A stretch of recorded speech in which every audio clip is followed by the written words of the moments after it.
feminismo no tiene que ver con un movimiento social, político, ¿no? Con la agencia social, ¿no? De poder ir cambiando una realidad y se entreteje en conjunto con la teoría feminista, ¿no? Con todos estos feminismos que van naciendo, ¿no? Entonces hay feminismos dentro de del feminismo, ¿no? Pero hay diferentes apuestas, ¿no? Y hay diferentes olas también en el feminismo, ¿no?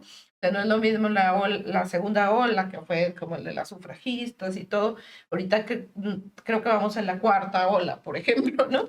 O sea, históricamente, ¿no? De todo lo que de todo lo que se ha intentado reivindicar, ¿no? Entonces yo creo que en estas que hay que ver justamente, ¿no? Aludiendo al tema, ¿no? De los lazos entre el feminismo y el psicoanálisis, ¿qué cuestiones sí nos unen, no? Hay cosas que también habrá posicionamientos donde no haya este entrecruzamiento o se haya pensado distinto, ¿no? Pero yo pensaba que lo que sí une es esta lucha, ¿no? Por la desigualdad, por la situación de nosotros como psicoanalistas buscamos que el sujeto tome conciencia, ¿no? Tome su propia voz, tome su propio deseo, ¿no? Atraviese el fantasma y todo esto, pues, no, o sea, pero pueda como ir siendo un sujeto, ¿no? Más sí mismo, ¿no? Y menos entrar en esta clasificación de lo que tenga o no tenga que ser.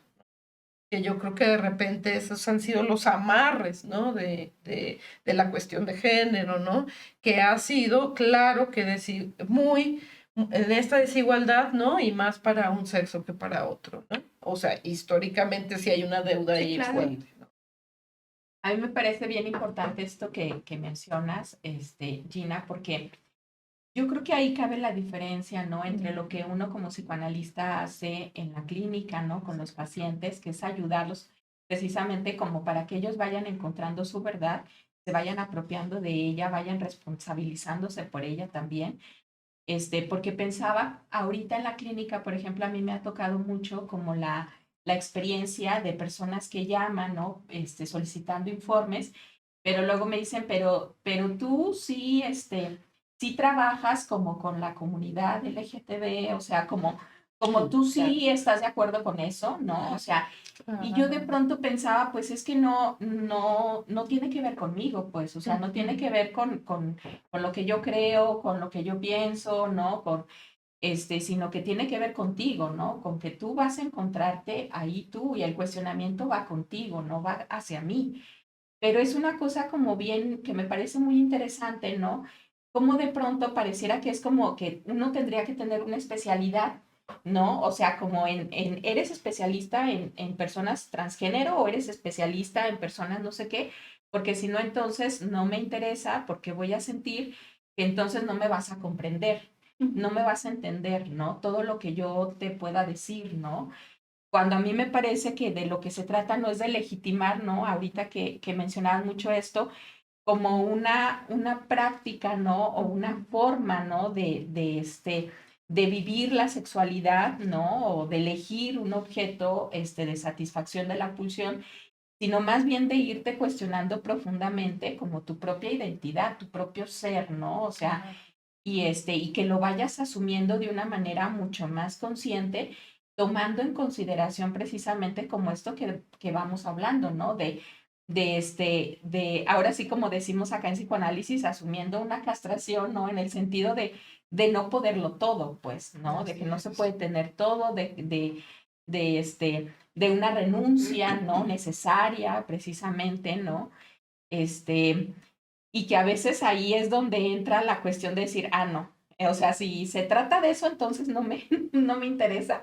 Y entonces yo de pronto me pregunto, ¿cuál era entonces como la disposición a poder entrar en un proceso de psicoterapia o entrar en un proceso de análisis? Era una cuestión más como de validar, ¿no?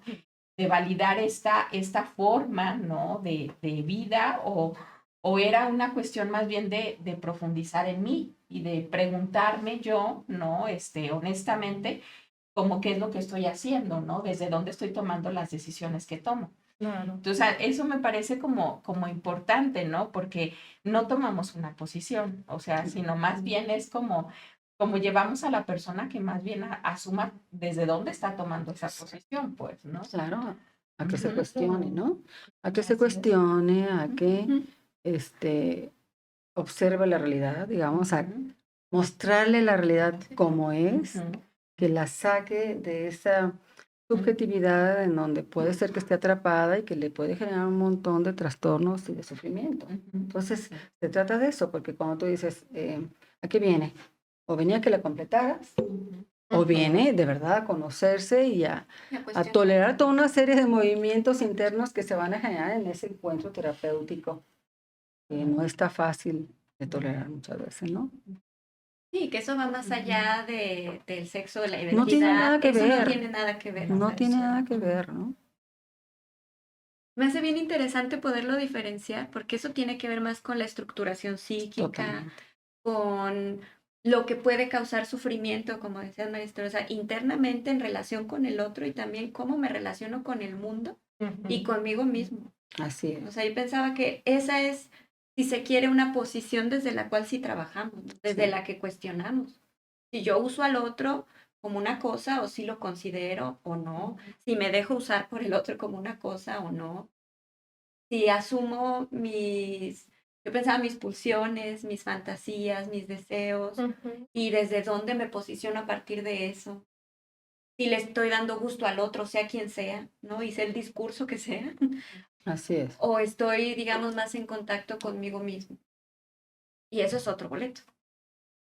Sí, Claro. porque lo femenino pues apunta a la estructuración psíquica. O sea, estaríamos hablando desde los cimientos del aparato Ujú. psíquico en ese primer encuentro con el otro, que sería la madre o quien lo represente, y el padre, y después la sociedad, etcétera, ¿no? Igual, lo masculino tendría que ver con eso. Entonces, toca todo. Este tema, por eso es tan complejo, porque implica todo, ¿no? Implica el ser y el hacer y cómo te piensas, Ujú. cómo sientes, cómo te asumes en relación a ti misma, en relación al otro, etcétera. O sea, es muy rico el tema, que yo creo que sería como para continuar en otra ocasión.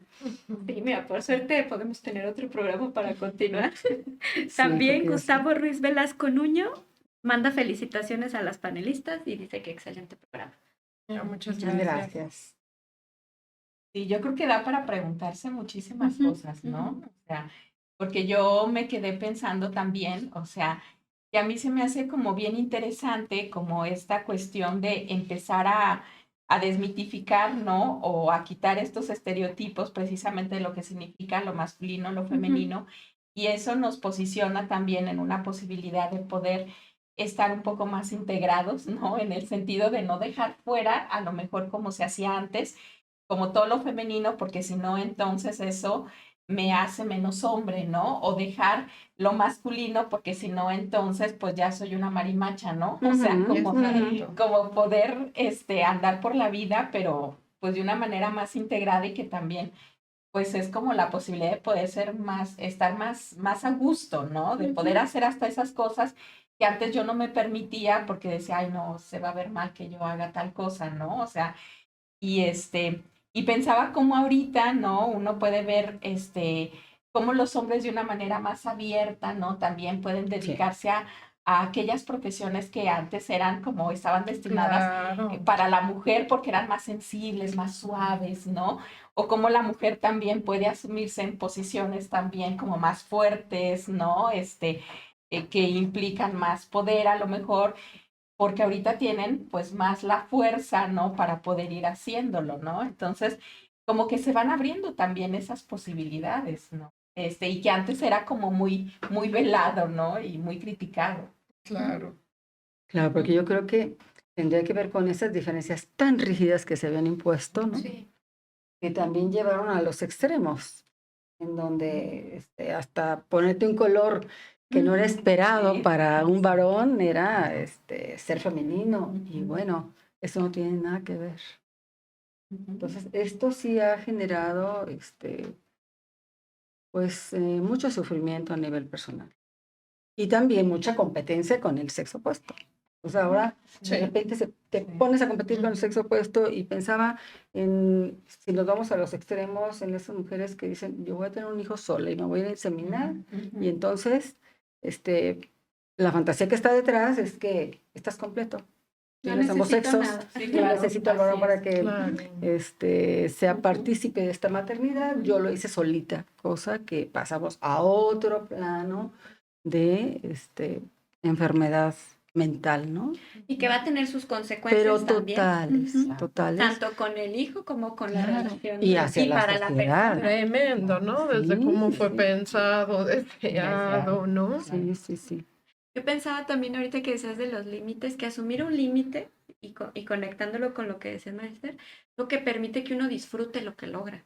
Así es. Porque digo, esto es lo que puedo hacer hoy, ahorita, con lo que tengo, con lo que soy, perfecto, qué gusto. Así es. Y no estar buscando algo que no se puede alcanzar, por no tolerar, pues que hay cosas que no se pueden.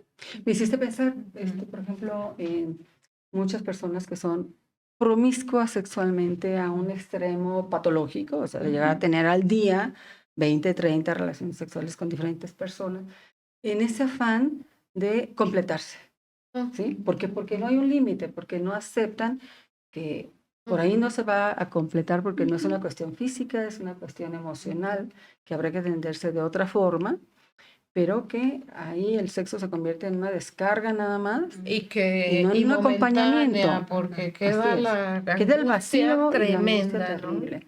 Entonces, esos serían los extremos de no aceptar una norma, un límite, porque nos va a llevar a sufrir y a tener unos niveles de angustia terroríficos que sí vemos ahora, ¿eh? Sí Claro. vemos que muchos varones, antes era como más propio de la mujer que tuvieran las historias de angustia, ahora hay muchos varones que se han feminizado mucho y que tienen historias de angustia bien importantes.